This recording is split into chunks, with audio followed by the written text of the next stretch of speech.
નમસ્કાર, પોઝિટિવ મોરબીમાં આપનું સ્વાગત છે. આજે પોઝિટિવ મોરબીની ટીમ ટંકારા તાલુકાના વાગડ ગામે જઈ રહી છે.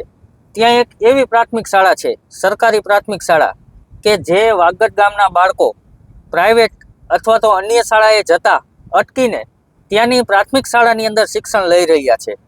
આ પ્રાથમિક શાળાના જે પ્રિન્સિપાલ છે તેની મહેનત પણ ખૂબ છે અને ગામ લોકોનો પણ ખૂબ સપોર્ટ છે. તો આજે પોઝિટિવ મોરબીની ટીમ વાગડ ગામની પ્રાથમિક શાળાની મુલાકાત લેશે, જેના દ્રશ્યો તમને બતાવવાના અમે પ્રયત્ન કરશું.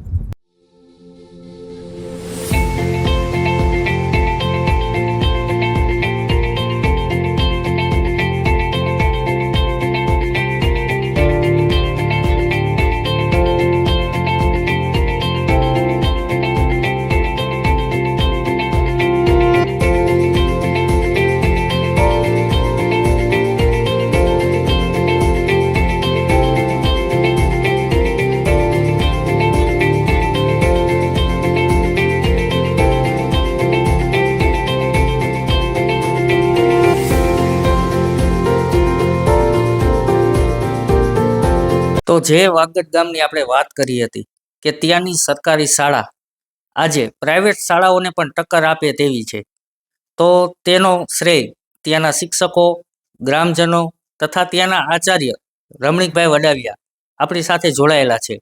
તો રમણીકભાઈ પાસેથી જાણીશું કે આ વાગડ ગામની જે પ્રાથમિક શાળા છે તેનો આટલો બધો વિકાસ કઈ રીતે કર્યો. તો નમસ્કાર સાહેબ. નમસ્કાર. તમારું પહેલા પોઝિટિવ મોરબીમાં સ્વાગત છે. જે આ પ્રાથમિક શાળા છે તેની શરૂઆત વાગડ ગામની અંદર ક્યારે થઈ? 1954ની અંદર વાગડ પ્રાથમિક શાળાની શરૂઆત થઈ અને 2006 થી હું વાગડની અંદર આવ્યો છું. એટલે વાગડની શરૂઆત 1954 થી પ્રાઇવેટ સરકારી સ્કૂલની અંદર થઈ ગઈ છે. મારી શરૂઆત 2006 થી. તો આ શાળાની અંદર કયા કયા પ્રકારની બાળકોને સુવિધા પણ આપવામાં આવે છે? હું એવું વિચારું છું કે આવતા દિવસે ભવ્ય ભારત જો જોતું હોય તો એની નીવ પ્રાથમિક શાળાથી થતી હોય છે.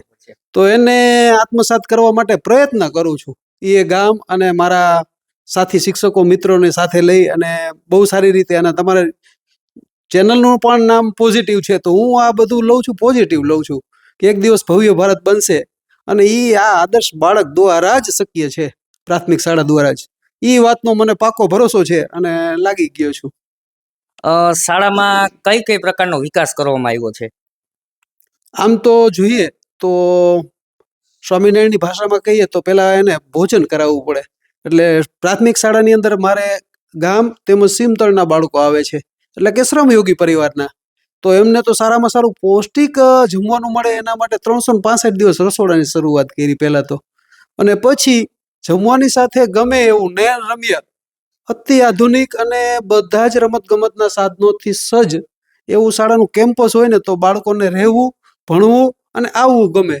આ વિચારને લઈ અને શાળાનો વિકાસની શરૂઆત કરી. જો બાળક રોજ આવશે તો આપોઆપ આપણી યારે રહેતા રહેતા શીખી જશે. એટલે એને શીખડાવવા માટે પહેલાં તો બાળકની પરમેનન્ટ 100% હાજરી રહે, એ માટે આવા શાળાના કેમ્પસનું વિચાર્યું. શાળાની અંદર આવતા જ સાહેબ જોવા મળે છે કે વૃક્ષો ઘણા બધા છે. તો આ વૃક્ષોનું વાવેતર બાળકો દ્વારા કર્યું છે કે ગ્રામજનો દ્વારા? એમાં એક ખૂબ જ બધાને પ્રેરણા મળશે આપના દ્વારા કે 0 બજેટ વૃક્ષની શરૂઆત અમે દિનેશભાઈ ભેસદડી એટલે કે 2008 થી આ શરૂઆત કરી છે. કે બાળકની પાસે લીંબોડી, ચૈત્ર મહિનાની અંદર લીંબોડી ખવડાવવાની, એટલે બાળક બીમાર ન પડે. લીંબોડી પાકી ચૂસે એટલે બીમાર ન પડે, અને લીંબોડી ન દે ને એટલે એને ચર્મરોગ ન થાય. એટલે પહેલા બાળકનું હેલ્થનું વિચાર્યું છે. પછી એ લીંબોડી જેટલી બચે એટલું જેઠ મહિનો આવે એટલે ગામના સીમતળની અંદર ગીત ગાતા ગાતા બાળકોને લઈ જાય, એટલે ગામની જમીનથી વાકેફ થાય. પછી કોદાળીના થી ખાડો કરી અને લીંબોડી નાખવાની અને ધૂળ વારી દેવાની, અને એ લીંબોડી ખાસ બાવળ, જીપટો, આંકડો એવાના મૂળમાં બાજુમાં નાખવાની. એટલે કુદરતી એમને રક્ષણ મળશે. ઉડાણ અને ખાતરના કારણે ભેજ રહેશે લાંબો સમય સુધી અને લીમડો થઈ જશે. તો મને કહેતા આનંદ થાય છે કે આજે 13-14 વર્ષની અંદર 4,500 લીમડા એ રીતના છે કે અત્યારે એ 10-10 વર્ષના થઈ ગયા છે. 4,500 લીમડા, અને એ 0 બજેટ વૃક્ષ, એક પણ રૂપિયાનો ખર્ચ નહીં. એનાથી ગામની જમીન ધોવાણ થતી અટકશે અને કુદરતી ઊંડી જમીનમાં જે નાઇટ્રોજન છે એ ખેતરને મળશે, એટલે ઉત્પાદન વધશે, જમીન ધોવાણ થતું અટકશે, અને આપણે જે પાયાનો પ્રશ્ન છે આજે ઓક્સિજન, શુદ્ધ હવા, તો શુદ્ધ હવા મળશે અને મારા બાળકો તંદુરસ્ત બનશે. એટલે એક ઝીરો બજેટ વૃક્ષની અંદર મને ઘણા બધા એમાં બેનિફિટ જોવા મળ્યા છે. સુંદર શાળા કરવા માટે ઘણીવાર આર્થિક સહાયની પણ જરૂરિયાત હોય છે, તો ગામ લોકોનો સપોર્ટ આર્થિક સહાયમાં કઈ રીતનો હોય છે? આમ તો એમ કેવું જોઈએ કે ના પાડવું પડે છે. આજે દાનની ના પાડવી પડે છે. છેલ્લા 5 વર્ષની અંદર મને ગામે 11 લાખ રૂપિયા દાન આપ્યું છે. એટલે ઘણું બધું છે. ને આજે કેટલા બધા દાતા એવા છે કે લાઈનમાં બેઠા છે કે સાહેબ કહે એટલે આપણે પૈસા આપવા છે. એટલે રૂપિયાનો 1.25 રૂપિયો દાતાને વળતર મળે ને એ દિશામાં હું હંમેશા વિચારતો હોઉં છું.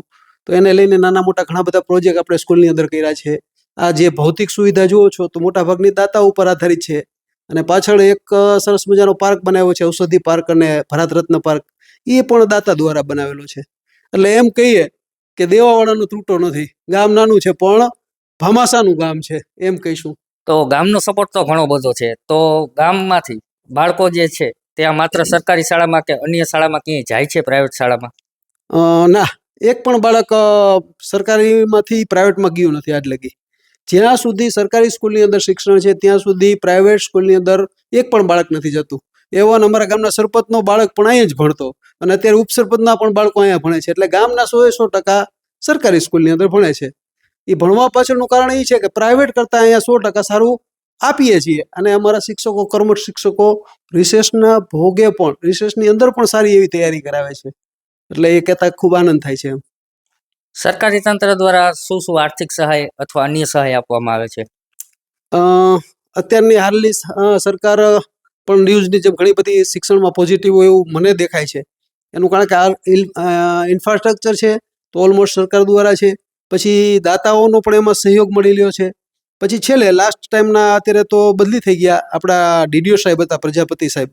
તો એમને ઓછામાં ઓછી વાગડ પ્રાથમિક શાળાની 8 વખત મુલાકાત લીધી અને ઘણી બધી સહાય સ્કૂલને આપવા માટે એમના હાથ હંમેશા આગળ હતા કે સાહેબ બોલો તમારે શું જોઈએ છે. એટલે સરકારી બધી સ્કૂલો માટે.